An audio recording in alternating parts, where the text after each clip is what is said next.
I was listening to Anthropic's recent video, How AI Models Think, based on their research on interpretability, and found a couple of insights they shared very interesting.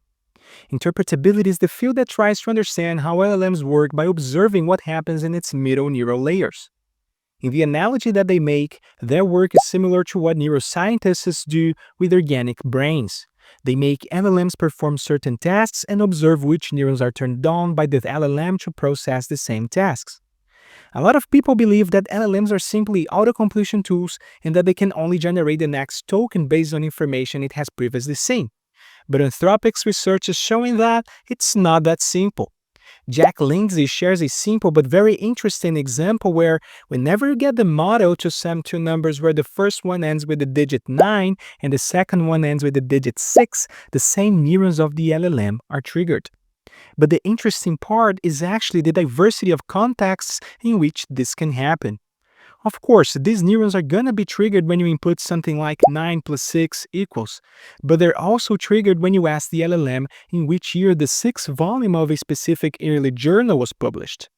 The LLM can correctly predict that the 6th volume was published in 1965.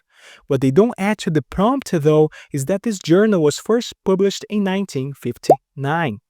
However, when observing which neurons are triggered, they witness that the neurons associated with adding the digits 6 and 9 were also triggered for this task.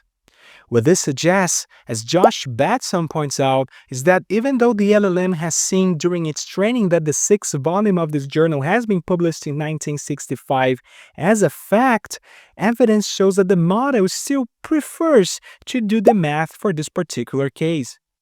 Findings like this show that LLMs might be operating on deeper structures than simple pattern matching. Interpretability research is still in its early days, but it's already starting to reveal that these models could be doing more reasoning under the hood than we've assumed. My name is Rafael DeLeo, and if you want to watch more AI insights like this one and learn to build scalable agents, make sure to subscribe to this channel.